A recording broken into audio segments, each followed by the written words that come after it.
Bueno, hola a todos. Vamos a hablar sobre el método de bootstrapping.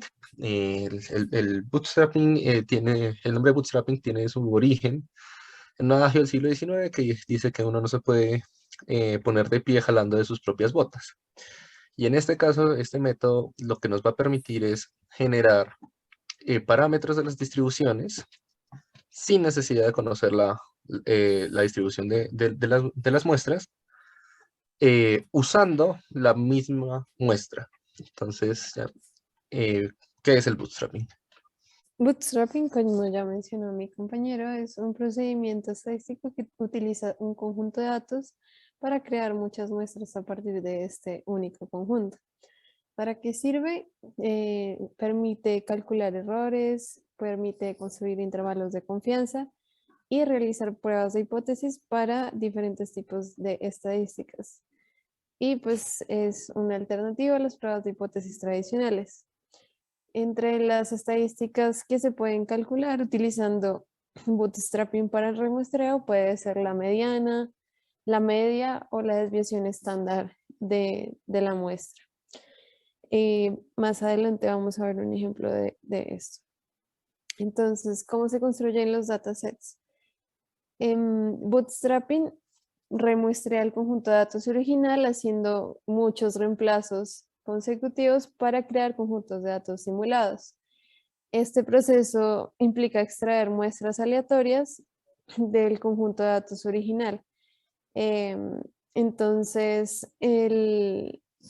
algo que hay que tener en cuenta del método de Bootstrap es que todos los datos dentro del dataset original tienen la misma probabilidad de ser elegidos. Y para ser incluida en el conjunto de datos remuestrados. También tenemos que tener en cuenta que se puede seleccionar un dato más de una vez para incluirlo dentro de este set de datos, que es de este nuevo set de datos. Y que este procedimiento permite crear muestras de tamaño menor o igual que el conjunto de datos original. Aquí vamos a mostrar un ejemplo de un muestreo muy sencillo. Supongamos que tenemos la siguiente muestra con los números 1, 2, 4, 4 y 10. Supongamos que queremos en este caso muchas muestras de tamaño 5, que es igual al de la muestra original. Entonces, dado que vamos a seleccionar datos, pues en este caso números al azar, y reemplazamos cada valor, las muestras pueden ser ser diferentes entre sí y a la vez diferentes a la original. Entonces, un primer ejemplo sería sacar primero el número 2, luego el número 1, luego el número 10, luego el número 4 y finalmente el número 2. Aquí vemos un ejemplo de cómo los números pueden repetirse y pues cada uno tiene la misma probabilidad de ser elegido. Las ventajas del bootstrapping es que no hace suposiciones sobre la distribución de los datos, pues del dataset que estamos remuestrando. Em, Simplemente remuestrea y al final saca la distribución pues, de la población total.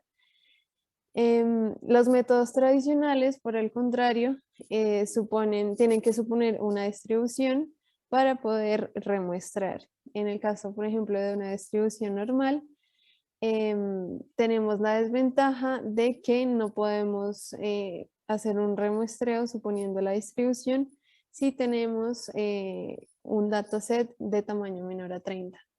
Dado que pues ya por el teorema del límite central necesitamos tener más de 30 datos para poder suponer que la distribución es normal.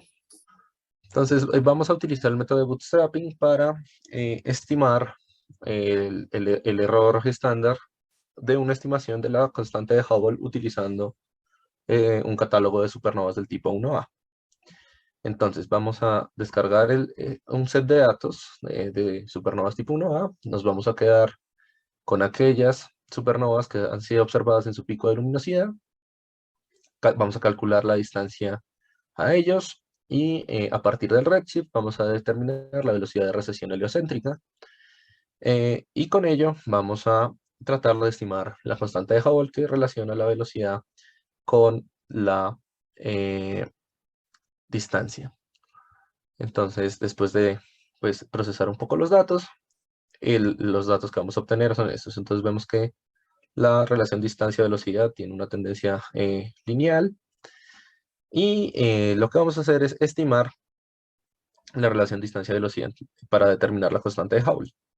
Entonces, en este caso, después de correr la, un modelo de regresión lineal de v en función de b, obtenemos que la constante de Hubble es de más o menos 50.6. El problema es que no podemos conocer directamente, no tenemos directamente el error. De hecho, el error vamos a calcularlo por el método de bootstrapping. Entonces, ¿cómo se implementa este método?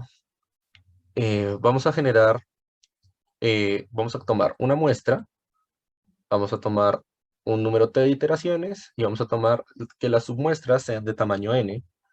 Y básicamente también le queremos pasar como parámetro el estadístico que queramos estimar. Entonces, en este caso, podría ser la media, la desviación, la moda, pero vamos a estimar es la relación distancia-velocidad, el parámetro de Hubble.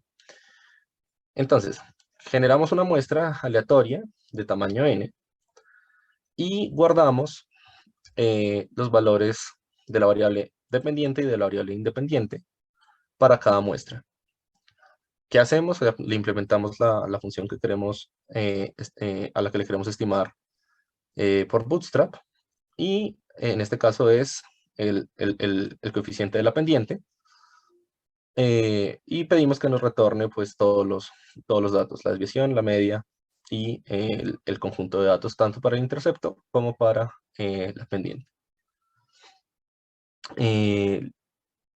Y presentamos los resultados. Corremos el bootstrap para muestras de 1000, 10.000, 100 y 10 observaciones y 100 iteraciones y obtenemos la distribución de la constante de Hubble para cada caso. Entonces, si se fijan entre menos iteraciones tengamos, pues menos precisas van a ser los estimadores, pero a medida que aumentamos el número de iteraciones, llegamos a que se ajusta bien a una cierta distribución.